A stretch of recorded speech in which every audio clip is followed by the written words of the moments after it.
right, Mr. Glines, are you ready to see the love of your life? Yeah. I think this will show you that, you know, there is a right or wrong way to do it. Allie. Yeah. oh, hold on. This is your worst nightmare. I'm crying. Oh, There is a right way to do this. I can't. Hi friends, I hope you're doing well. Welcome back to part 2 of my new series, Overcoming Your Fear of Makeup. In the first episode, we touched on all things flawless base, being able to prep your skin, choosing the right shade, choosing the right tone and undertone in a foundation. We went over concealing and color correcting. If you haven't seen it yet, I will have it linked down below. Today, if you can't tell, we're going to be talking about contour, bronzer, blush, highlighter, powder, all things that add on to that initial base of prepping and finding the right foundation shade and concealer. When it comes to those next steps, which really are what shapes out the face, and honestly, it's such an important step in your makeup routine, especially after you just barely kind of evened out the skin tone, it's time to add back in that dimension. But I'm sure you're terrified of looking like this. You don't want your contour to be patchy or muddy or too orange or just the wrong color in general. The blush placement and application really matters as well. Highlighter needs to look like it's coming from the skin, not sitting on top of the skin. This is obviously an over-dramatized version, but sometimes I feel like this is how we feel internally when our makeup's just not sitting quite right. So I'm going to share with you guys all of my tips and tricks so that you can leave your house feeling so confident and really just level up your makeup skills at home. I think sometimes there's a misconception when it comes to makeup that makeup always looks makeup-y, and that's not the case. As you can tell, these are actually good products that I use. Like the formulas themselves are really great, but I use them very incorrectly. The placement is completely wrong and it makes such a difference. So I'm going to show you how to avoid all of this so you can look a little bit less like this and a little more like this. It's my goal to share everything that I've ever learned with you through this series so that you can truly just be confident in how you do your makeup, and these little tips and tricks are really going to go far. There really is a better way to apply makeup to make sure you're avoiding all of this, even when it comes to powder. A lot of people are afraid of powder, but I'm going to show you today how you don't have to be. And powder is essential to making your makeup last as long as possible, but there's a right way to do it to where it looks super seamless and just airbrushed on the skin. But still natural as always. I know that's all of our goal. We just want our makeup to look as natural as possible, but still help us feel like our best selves. At the end, I'm also going to talk about comfort zones when it comes to makeup. I feel like sometimes this can be a little misunderstood, so we'll touch on that. I'll let you know my opinion on when I feel like it's appropriate to go outside of your comfort zone. And when it comes to makeup, sometimes how staying in your comfort zone is, in a lot of cases, your best option. All right, now that I look a little more normal, we're gonna go into bronzer and contour. As you can see, I've got foundation, concealer, and some color corrector on. I did the exact same thing that I taught you in my first episode, so if you wanna know, even down to the products, what's on my face and how I got to this point, it's all in that video. I feel like this is such a great place to start. However, we've really evened out the skin tone, and so in order to actually make it look more natural in person and especially in pictures, it's really important to add back a little more dimension and a little more warmth. It just makes you look healthy. It also helps things look more three-dimensional in pictures and in real life versus more two-dimensional and flat because everything's just one color. Like I mentioned in the first episode of this series, knowing your tone and undertone is going to be really handy when picking a bronzer shade and a contour shade. Essentially what a bronzer is going to do is exactly what it sounds like. It's going to warm up the complexion and help you just look a little more healthy. Now there's different shades depending on your skin tone and undertone that are going to really look the most natural on you. So this is where you can take everything that you learned about yourself with your skin tone and your undertone and use that to find the perfect bronzer and contour shade for you. Before I apply anything on my face, I'm going to do a little demo on my hands so you can see two different kinds of bronzers versus contours so you can see what I'm saying about tone versus undertone. So here is a proper liquid bronzer. This one is from Armani. It's their Luminous Silk bronzer. This is a proper warm toned bronzer for my skin tone. So you can see warm tone means it's got a little bit more of like that yellowish undertone to it. So it's going to add warmth to the face. A contour is more cool tone. So it's going to have a little bit of a gray undertone. And what it's meant to do is kind of like recreate soft shadows on the face. Soft being the key word. I feel like you can overdo contour, and especially in natural light, it can look muddy. And I think it's because of the amount of product being used. So you can see here, this is a good example of two shades that work on my skin, one being really warm, one being really cool. So here's the cool tone.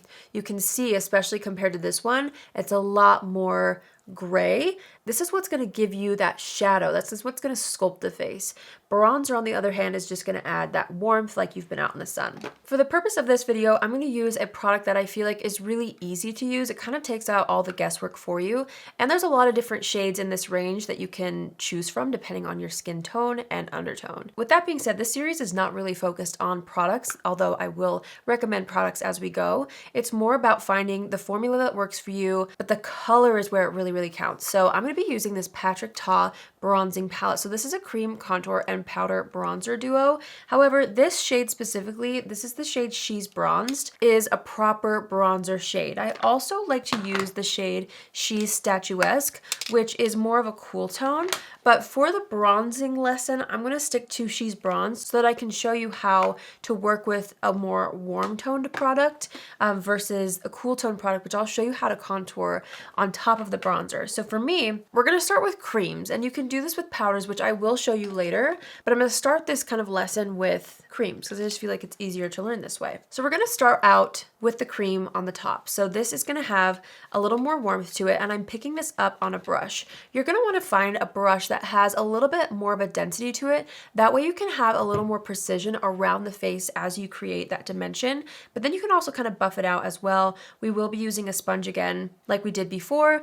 As always, you guys, do not go directly from the product to your face. That's like my #1 tip, honestly, in making your makeup look as natural as possible. It's about the amount of product, like controlling the amount of product that goes on your face at once. You can always add more, but it's way harder to just go in and then be like, oh no, and like start panic blending. So what I'm gonna do is I'm just gonna take this and start to press this onto the back of my hand. Not only is it going to get rid of the excess product in the brush, but it's also going to evenly distribute the product through the bristles so you have a much more even application. And you can see how much more warm toned this is. All right, so now for bronzer, we're going to think about the places that the sun naturally hits. So I'm going to start here. The sun always hits right at the top of the forehead. And I'm going to start to distribute this down into the hairline. You almost want your brush to go like halfway into the hairline. That way it kind of feels like it's coming from your actual skin, like going into your hair, like as if you were out in the sun, versus having like a line in your hairline. I literally will go in with my brush and really blend this into the hairline so that it looks as natural as possible. And you'll see I'm kind of just keeping most of the pigment out toward the top of the forehead, and then I'm blending it down as I go. And I haven't gone in and picked up more product. I'm working with what's on the brush and making that go as far as possible. I'm going to start picking up a little more off the back of my hand, not yet into the pan. This is where we're going to start to create a little warmth on the cheeks. You don't have to go as intense on the cheeks. I feel like that's where contour is a little more important, but if you're not wanting to contour, you can bring it right here along the cheekbones. And you can see I'm just using kind of what's on the brush, and it's really starting to just shape out my face and help things look a little bit more, I want to say snatched, but there's got to be a better word for that. Like just defined. That's a good word. Defined. Okay, I'm finally going back into the product now. And we've already done like almost more than half of my face with that initial dip into the pan. So you can see you don't really need too much product. I'm doing the exact same thing though, going into the product and then buffing it on the back of my hand. My hand usually looks so messy by the end of my makeup application, but it's honestly the best tool.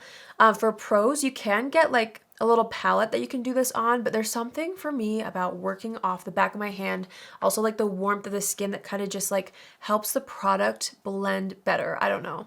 And I just feel like I have more control over the amount versus using a little palette like that, and certainly more control than just going directly from the product onto the face. So same thing here. We've got things kind of bronzed from the forehead, moving to the cheeks. Now we're going to take things down the jawline, along the chin. I haven't dipped back into the pan. I'm just going off the back of my hand still. And we're going along the jawline to kind of help emphasize that line and just make you look more defined there as well. One of my favorite tips that I've learned is to create a little bit of a shadow here. I'm just using what's left on the brush again and kind of going like right here down the center of the neck.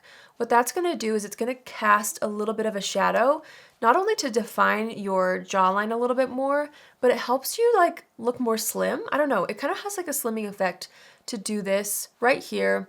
You kind of want to control the amount of product you're doing this with though, so that it doesn't look too crazy. So do this at the very, very end when there's a very small amount of product left on your brush. I don't always do this step, but I'm going to throw it out there in case, just because it's something to keep in mind as you're doing someone's makeup or your own makeup. If your ears do not match, take your bronzer and apply it to your ears as well, especially if you've got your hair up. This especially applies to brides. You know, if you're doing your own makeup for your wedding and you've got your hair up, you don't want there to be anything floating. Everything needs to look really seamless. Everything just needs to look cohesive. So that's another tip to make sure that the same colors are seen all over the face, the neck, the ears. Don't forget about it, you know? For me, if I want more of a bronzed look, I'll take what's left on the brush and go across the bridge of my nose. Now, this is not a proper contour. I'll show you what I would do for an actual contour, but when I'm out in the sun, like my nose always gets a little bit of a tan right here. So for every day, I really like to add just a little bit of what's left across the bridge of the nose. I feel like that just helps make things look as natural as possible. Now, I talked about this in episode 1, but using the right tools are really important.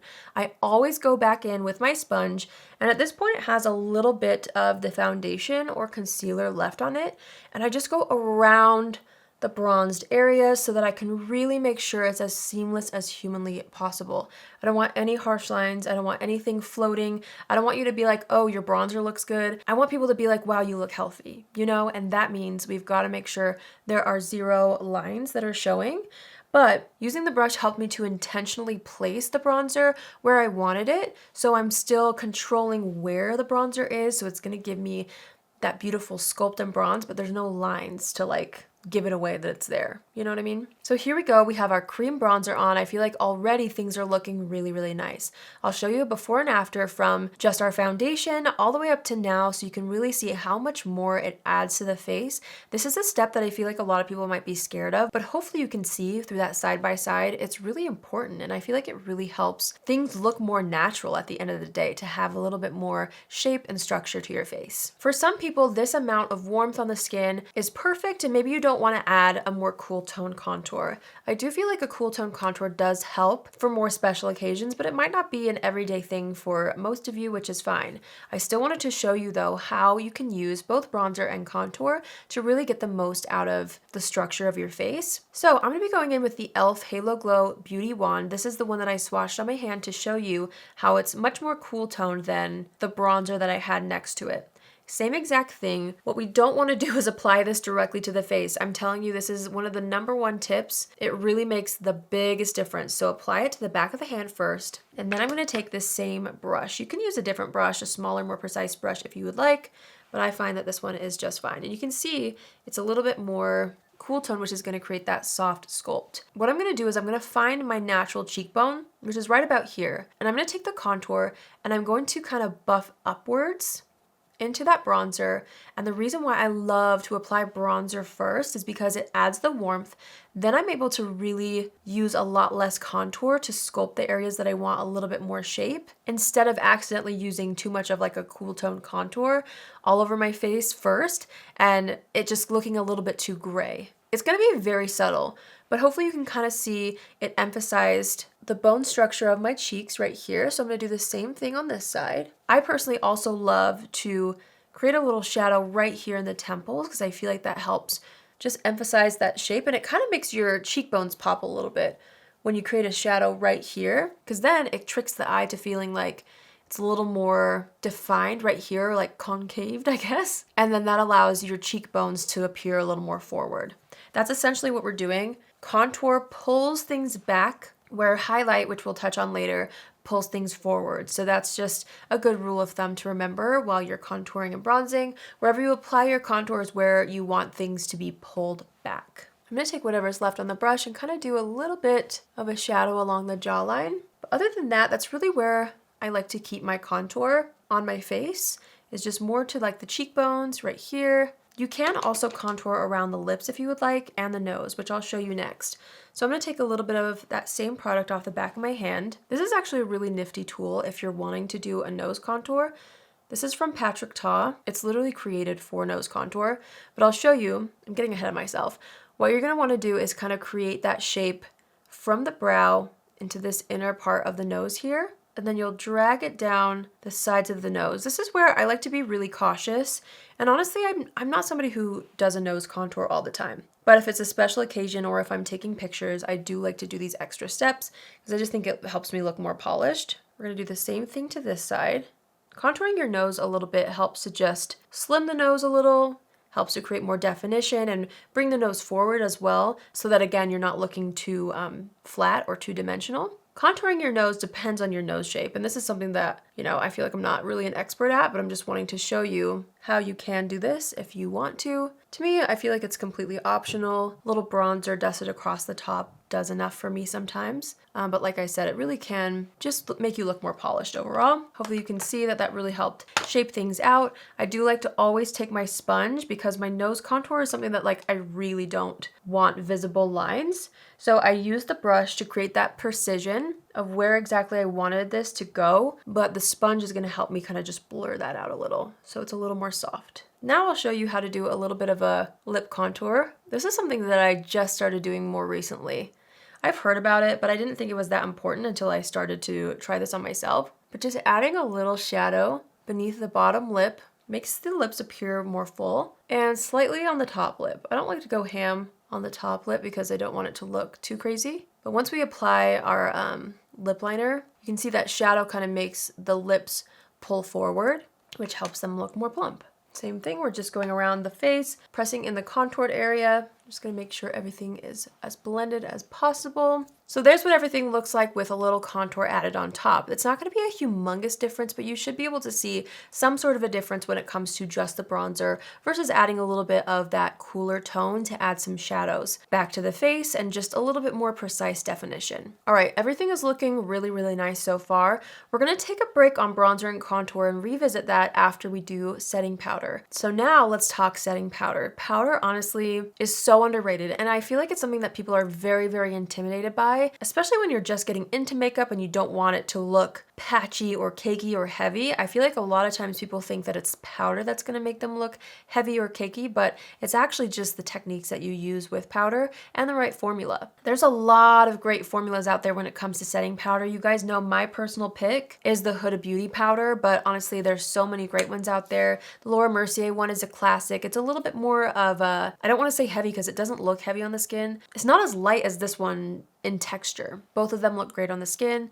The point is, you really can find many different great setting powders out there. I recently did a video where I talked about powder in depth, so I'm going to touch on some of those things again in this video. The reason why I love powder is, first of all, longevity. Powder products always last way longer, so if you're really worried about how your makeup's wearing off, ask yourself if you're using powder products or a setting powder at all. I feel like it really makes a massive difference. The amount that you use makes a difference, the way that you apply it makes a difference, and also, this is really something that you have to just kind of practice with personally, figuring out the exact amount of product, the right tools to use it with, because for example, maybe I'm able to use a little more powder around the eyes right now and feel like it doesn't emphasize anything, but maybe you have more mature skin and you're realizing that okay, less is more, especially around the eye area. It doesn't mean you have to cut out powder. It just means you have to find the right formula and use a less amount, but you can still get the benefits of powder and you can adjust depending on what your skin needs. I'm gonna demo with my favorite powder. Again, you can find whatever you have. I really do feel like it's mostly about technique, although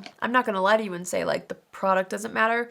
It really does, but there's a lot of good products out there is what I'm saying. I personally love using a puff. This may not be the best bet for some people, which maybe I'll show you side by side. So I'm gonna start off with this Huda Beauty puff. You can get some of these on Amazon. The reason why I love this is because I feel like I'm able to really create an airbrushed finish.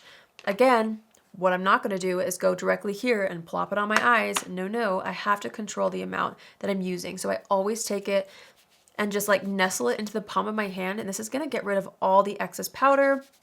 and really prime the puff for under the eye area. So now I'm gonna look at my under eyes, and you can see I've got a little bit of creasing right here in the lines around my eyes, which is so normal. This is not something you should be concerned about. If you have creases or lines, products are naturally gonna settle there, but there's ways to kind of help prevent that. And so I'm just taking my finger and pressing out that excess product. Now I'm gonna take this puff that's already primed with powder right after patting out the excess product that's in the crease. And I'm just gonna press this underneath the eye area, and you'll see it creates such a gorgeous airbrush look, but I didn't overdo it with the product. I'm not somebody who usually packs on a lot of powder to bake. There's a time and place for that, but this is more of like a everyday kind of a tutorial, because I feel like most of these tips like you're going to be using in your day-to-day life. But hopefully you can see how nice that looks underneath the eyes. It doesn't look heavy, it doesn't look dry. This is also where it might take some trial and error with the way you prep your eyes with an eye cream, which we talked about in episode 1. You might have to do some trial and error to see, okay, what products all work together for my personal eye? What concealer, powder combo do I like? It takes time, honestly, to find the perfect combination of products that works for you, so just be patient with yourself. I'm also gonna do the same thing to the eyelid, just pressing out any creasing of concealer or product on the eyes, and I'm just gonna press this onto the lid as well. This is a really great way to prime your eyes for shadow, but we'll touch on eyeshadow in another episode. So for me, for the side that I'm gonna use the puff, I also really like to just press powder into any areas that I know personally get oily throughout the day. And this is where it's really important to just like assess your own situation constantly, especially as you're learning how to kind of level up your makeup. Pay attention to how your products wear and how your skin acts throughout the day, and then you can better cater your makeup to prep for how you know your skin's gonna be, you know, in hour 8 of wearing your makeup. Because I know that my skin is more oily in the T-zone, I press more powder in that area, and then I find my makeup looks so much better for so much longer. So you can see it still looks very natural underneath the eyes. Obviously it got rid of some of the shine that we have. I'll show you later, don't worry, how to get that glow back. The reason why I still recommend using powder, even if you want that glowy look, is because it helps with longevity. You can add back in the glow in just a minute, which we'll get to, but it's so nice to kind of smooth things out and make sure it's locked in for as long as possible. I'm now going to take a more fluffy brush because I always like to take a little hint of powder over top of the cream just to set it. This is going to help us if we do choose to go into powder products after using cream. This will make it so that it doesn't skip. I think that's usually a big factor when it comes to your makeup looking muddy. It's how you're layering creams and powders. So creating just a light barrier, it doesn't have to be too much, will really help to kind of not only set the creams, but allow those powders to blend really seamlessly. Now that I've showed you how I apply powder under the eyes with a puff, I'm going to show you how I use it with a brush. So same thing, dipping into the product. You can do the same thing where you just press it into the back of your hand or the palm of your hand. Same thing where you're going to tap out any unwanted excess product, and then you're going to press powder under the eyes. You'll see what I'm not doing is going like this. That's going to make the products underneath move and look really patchy. So going in little layers, using a pressing motion around the eyes is what's going to really make a difference. Same thing goes for the T-zone for me. I don't like to buff things around. I'm just pressing it into the skin, but I'm using a brush. This applies a little less powder than a puff. Still works. So again, this is totally personal preference, but definitely pay attention to how you're applying the powder, making sure you're not buffing too much, because that can risk pulling up the product underneath, and that's just going to not look quite as seamless. I'm applying that on the eyelids a little as well. Since I don't have any product on the eyes really, I do kind of buff on the eyelid. Also, I like to kind of press powder into the brows, but again, we'll touch on more eye and brow tips in a future video. Same thing over here. We're just gonna press the powder on the sides of the face to really set that cream contour. Then I always take my handy sponge again and go back over very lightly. This is one of the best ways to not only press the powder further into the creams underneath, but also pick up any excess powder so you completely get rid of that dreaded dusty powder look. Trust me, this is such a good trick. You just want to make sure that your sponge is damp, not completely like soaking wet. But if you've been using it throughout your makeup routine, it really shouldn't pull up anything.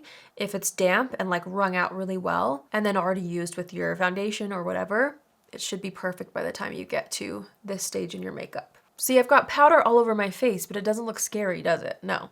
It doesn't. This is something that I feel like a lot of people totally overlook, but it's honestly one of my favorite steps in makeup because it's the only way that I really can ensure longevity when doing my makeup. And for me, like if I'm gonna sit here and take the time, I want it to last and look good for as long as possible. So there we have it. All the cream products are set with powder. Now we're gonna jump back into our bronzer and contour using powders. So if you want to, you can use both cream and powder, but you don't have to. You could stick to just cream or just powder. So in a situation where you would want to use just powder products, you would just go into your powder first, your setting powder all over, and then go into a powder bronzer on top of that versus going into the cream and then the powder and then the powder bronzer. So for bronzer, we're going to go into the powder pan in the same exact duo that I used. Again, this is the shade She's Bronze. So this bronzer is more warm toned than what I typically go for, but I really wanted to show you. I still love this color on me, by the way, but it's definitely more of like a proper bronzer. They make a lot of bronzers out there that are a little more like on the neutral side. So for me, if I'm just in a rush, I like to go for something a little bit in the middle, like this Mario one. Maybe I can show you side by side. Hopefully you can see. This one's a lot more neutral of a bronzer. It's still going to kind of warm up and sculpt the face at once, where this is a true bronzer. So you'll notice, like as you go shopping at Ulta or Sephora, if you look at the bronzers, and you can start to kind of differentiate what's a true like warm tone bronzer, what's more neutral, and what feels like strictly a contour product. So I'm going to take the Patrick Ta bronzer. Same thing, you can press this into the hand. Once you figure out a flow, I feel like sometimes I don't always dust off the excess bronzer on my brush, but I am known to be a little more heavy-handed with my bronzers on accident. I just love wearing bronzer. This is the same exact application technique. I mean, besides the formula being different, but as far as like the placement, same exact thing. You're gonna go right on top of where we applied that cream bronzer. This is just gonna intensify that bronzed glow. It's also gonna last longer than the creams. And I feel like it also just powder blends better. I don't know. I'm a huge powder fan. I love powder products, but it really does matter how you layer them, because if you do the wrong thing with cream underneath, it can look patchy depending. So there's our bronzer, lightly pressed and buffed on the exact same areas, just to help me look like more healthy, more sun-kissed, all the things. Now they do make powder contour products out there. I wanted to show you just for an example, this one size palette right here. You can see this is much more of a cool tone right here, where we've got more of like neutral and warm tones here, but you can tell this one has a little bit more of that gray. So if you want to, you can actually contour with a powder, and I'll show you what I would do. It's the exact same idea, using a smaller brush and just being a little more precise in those areas after using bronzer. I feel like that's honestly the key, is adding the initial bronzer in like a wider area of your face and then using the contour to just barely touch the areas that you want to sculpt a little further. You can kind of sweep it in this area here up toward the brow. That really helps to shape out the eyes as well. I really should be using the Patrick Ta contour brush for the sides of the nose. So on the other side, there's like a fluffy applicator for powder to like set the cream. We'll go around the lips a little with this. I feel like this is honestly an extra step. I usually stick to a cream contour, but just wanted to show you that like powder contours do exist. And if you're more of a powder person, that's a great thing to add to your routine, to add that dimension on top of your powder bronzer. I'm just taking my powder brush and making sure that's as blended as possible. I feel like that's also something that's really nice about powders and using a setting powder all over the face, is that it essentially becomes like an eraser or a blender. You can always take your powder brush and just kind of like buff that and diffuse it into the cheeks, and it will just help it look as seamless as possible. So if you can't tell, I'm a huge powder fan. I think it's definitely overlooked, and like people shouldn't be as scared of it as they are, but I also understand that like it can be intimidating, so I get it. All right, next we're gonna talk about highlighter. I actually really like to use a highlighter if I'm going to use a powder highlight. I like to use it before blush, and I'll tell you why. I feel like when I apply highlight first and then blush on top, it just does a better job at meshing everything all together versus looking a little too Neapolitan, where you have like your bronzer, blush, highlight. I know I've told you guys about this many times on my channel, but it's just something I personally like to do. When it comes to highlighter, I feel like finding a shade that actually matches your skin tone. I shouldn't say matches because it's supposed to create a little bit more like height to the face. It's going to bring things forward. But choosing something that's not too stark of a shade lighter will really, really help it look more natural. So I'm going to go into this one right here. You can tell it's a very light shade. This is called Iced Pearl, but it does a good job at blending into my skin tone. So I'm going to take just a little bit, tap off the extra.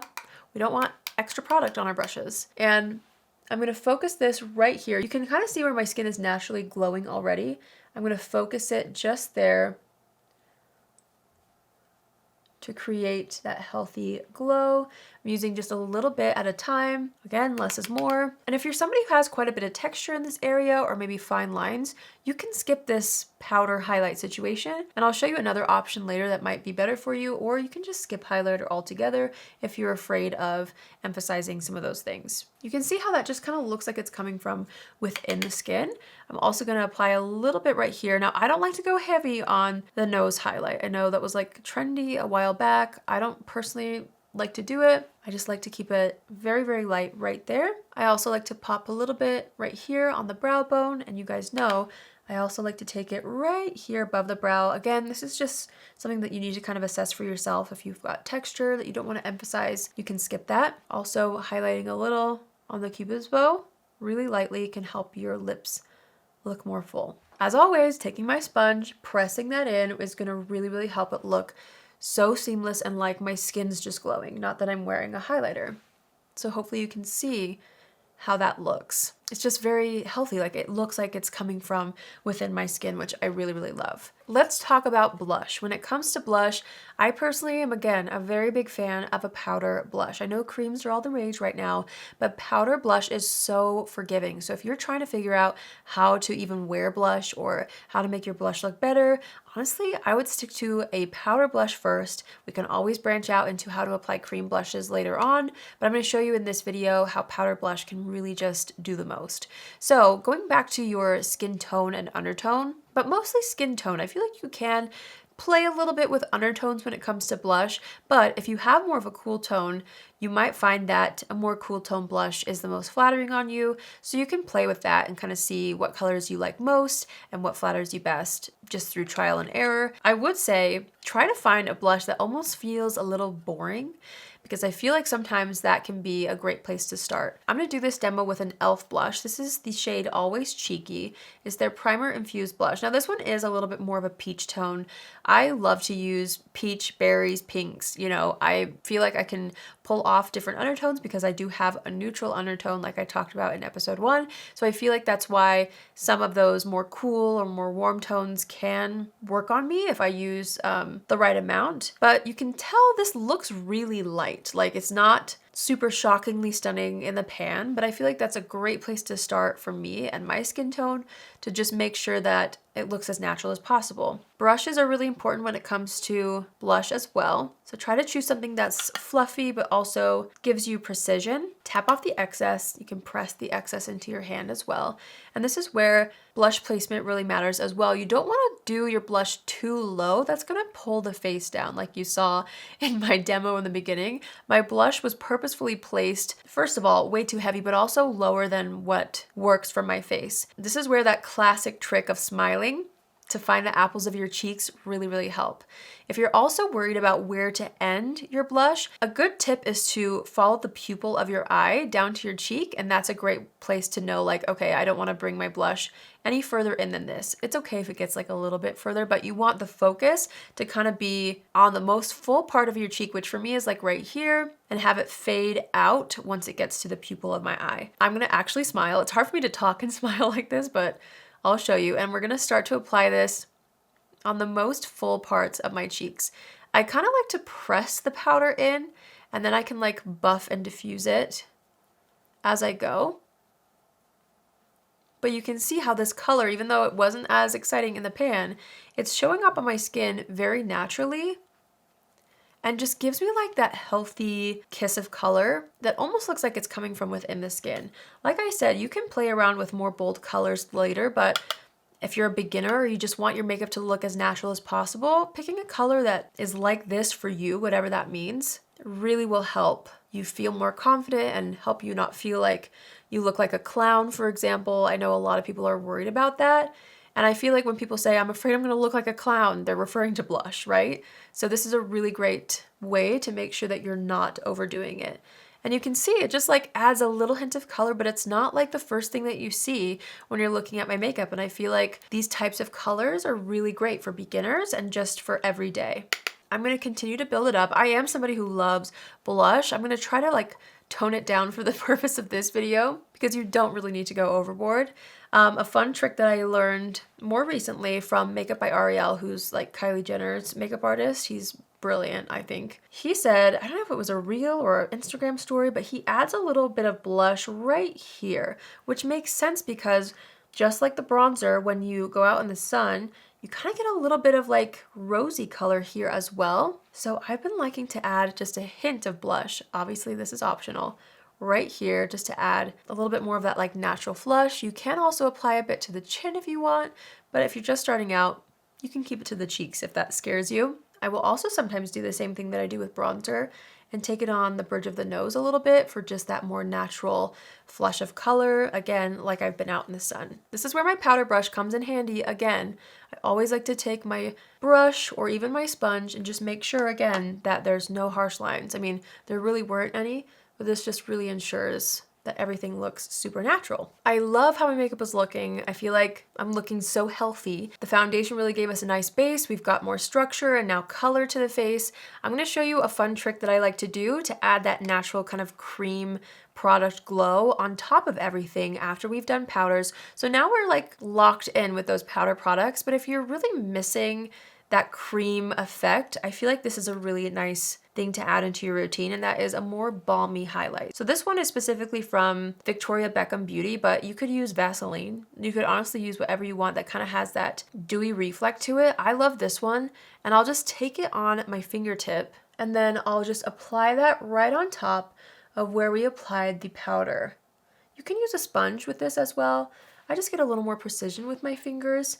And what this does is it adds a very precise, balmy, almost oily, but in a good way, glow back to the face. So if you're missing that after you've set your face with powder, this is a really good trick that just tricks the eye into thinking that you're not even wearing makeup because it gives that skincare look. But in reality, you've got several layers on, but everything looks so natural, nobody would ever know. So that's one of my favorite little tips or tricks, is to add a little glow. As you get more advanced with working with creams and powders, I have discovered some cream blushes that actually work really well on top of powder, so you'll get a similar effect as that. Again, that's more trial and error. That's more of a formula thing. But for now, just a nice little glowy, balmy highlight is one of my favorite tricks. All right, you guys, we've got our bronzer, our blush, our contour, our highlighter, all on the face. I'm going to show you a side-by-side right here from where we started with a blank canvas with our foundation and concealer to where we are now with a little more dimension and color added back into the face, but everything still looks very natural. That's always my end goal. I'm going to finish up my makeup and then I'll touch on comfort zones when it comes to makeup when I come back. So hang tight. It's just going to take me 2 seconds. All right, I'm back. My makeup is basically almost done. I wanted to quickly mention, I always talk about this in my videos, but after a setting spray, it's great to go back in with a little powder, whether it's your brush or your puff, and just press a little powder back into the areas that you know are going to get oily throughout the day. If you're somebody who has more oily skin or combo skin like me, just wanted to throw that in there as well as a great little tip to really improve the longevity of your makeup even more. Before you leave the house, don't forget to wipe off all the makeup on the back of your hand. I feel like sometimes I forget to do that. Not only did this add back that dimension and that glow that we want, it also looks so natural, not just on camera, but in person. Like, trust me, it looks so good in person, looks so fresh. It doesn't look heavy at all. Even though we had quite a few steps, quite a few products, there's still a way to do it to where it looks so natural. I absolutely love how this turned out, and these are honestly some of my best tips and tricks that I've learned over the years. I wanted to quickly touch on a comment that I saw where where she was wondering how to get out of her comfort zone when it comes to makeup. And I immediately thought to myself, of course, it's so fun to challenge yourself, try new skills, because how else do we learn, right? However, if you're wanting to maintain that confidence and just feel really good in your skin and in your makeup, I think it's important to practice going outside of your comfort zone in the comfort of your own home first. I've seen a lot of TikToks lately where they're talking about your pre-shower makeup, which is exactly what I feel like I do. Before I take a shower, especially at night, it's such a fun time to experiment with your makeup. Try something new, knowing that you're not going anywhere. It's really important to not push yourself out of your comfort zone before a special event or before going out in public. Like if you're really wanting to feel like your best self, try things out at home first. Get some practice in and see how you feel. I almost feel like when it comes to makeup, it's very similar to clothing. And you can't just always say, oh, I want to go out of my comfort zone when it comes to clothing if you're going to be out at a dinner feeling so uncomfortable and self-conscious in what you're wearing because it was out of your comfort zone. You have to make sure that it's in a realm of what you're comfortable with, to a certain level. I'm not saying you can't try new things. The point is, if you're going to try new things with makeup or go outside of your comfort zone, try it first at home and not on a special day. This also got my mind thinking, like, sometimes staying in your comfort zone is a good thing. It means you're staying more true to yourself. So when it comes to makeup, like, I feel like it's important for you to know that you have permission to stay within your comfort zone. And if blush makes you uncomfortable, like I said, you can always try it out in the comfort of your own home first, but trust yourself. Trust what you like. Trust what you see in your face when it comes to makeup, because nobody knows your face as well as you do. So sometimes staying in your comfort zone, especially for a special occasion, is really important. And sometimes keeping it more simple and boring, even if it's the same blush and the same lip combo you've been doing for years, if you know what works for you, especially on like a special occasion, stick to that. That's when you know you're gonna feel like your best self and you're gonna feel really comfortable out and about. I hope you guys enjoyed this video. I hope you learned something. These are truly some of my best tips. Stay tuned for part 3, where we're gonna talk about all things eyes. We're gonna talk about eyebrows and how they frame the face and how the right shape can really change your entire expression and can really help set you up for success with eyeshadow placement. I'm gonna show you how to perfectly prep your eye area and your eyelids for eyeshadow. I'm gonna show you my foolproof eyeshadow routine. We're gonna talk eyeliner as well and what to do for your eye shape. And of course, we're going to talk all things mascara and lashes. This is still just the beginning in this series, and as always, I love to hear from you. So if there's a makeup fear that you would love for me to touch on, let me know in the comments down below. I really just want to empower you guys to have the skills in your own life to do your own makeup like a pro, because ultimately that's what I've done over the years. I've just taught myself and I've gone to classes and I've practiced and practiced and practiced, and now I feel like I am so confident with my makeup, and that's what I want to give to you guys, because really anyone can do this. It just takes time, and it just takes those little skills over time that you start to incorporate into your routine, and it starts to make a huge difference. Also, don't forget to like this video and subscribe to my channel. It really, really helps me out. As always, thank you for watching. I know this was probably a long video, but hopefully you learned something. Hopefully it inspired you. I love you all so much. I can't wait to film part 3 and then part 4, part 5, however many episodes we need to make sure you guys are confident in your makeup. I'm doing it. So don't forget to tell me what your makeup fears are down below so I can make sure to cover them. Also, if you want to see part 1, I'll have it linked down below. I hope you all have an amazing day wherever you are, and I will see you in my next video. Love you.